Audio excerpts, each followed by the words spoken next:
Until the 1800s, false teeth were made of animal bone, ivory, or actual human teeth.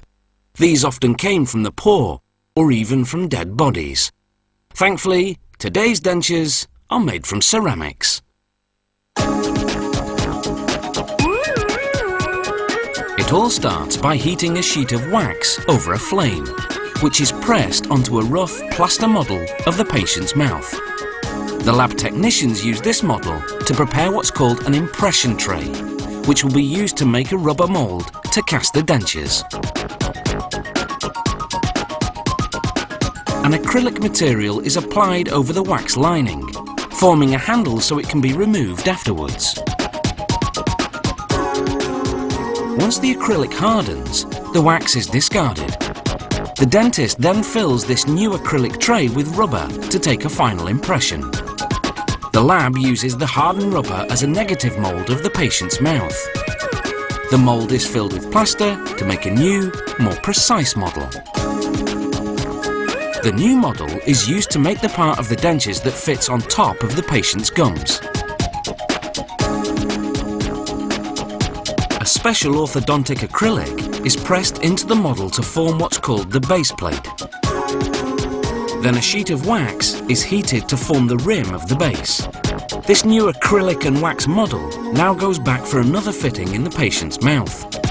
The dentist takes a series of measurements to show the lab exactly where to place the teeth. The technicians then select the teeth that will best suit the size of the patient's mouth. The teeth are installed one by one into the model's wax rim, which is then sent back to the dentist for final fitting. The dentist checks that everything is centered and that the patient's bite is properly aligned.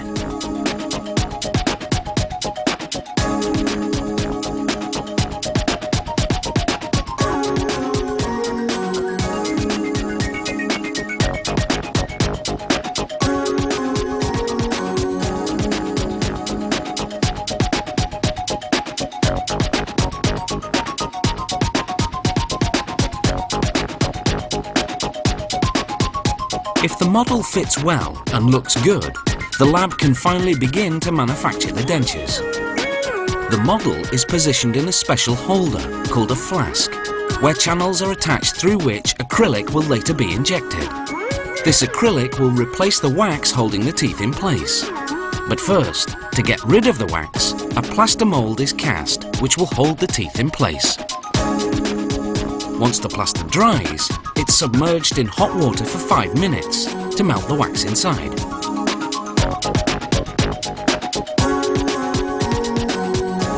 The plaster mould is rinsed with warm water to remove any wax residues. Then they apply what's called a separator, a chemical that will keep the acrylic from sticking to the plaster mould. A cylinder of acrylic is positioned over the flask, and using an air pressure piston, the acrylic is forced into the plaster mould.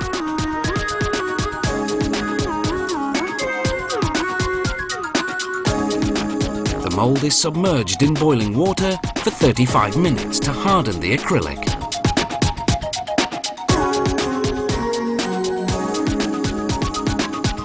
Once the flask has cooled down, they break the plaster. The false teeth are now securely rooted in acrylic gums.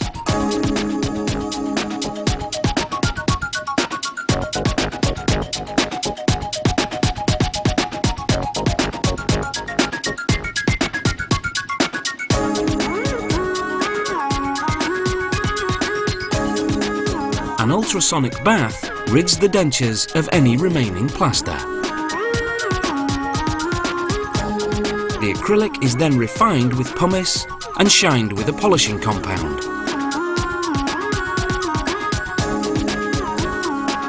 The set of false teeth is finally ready.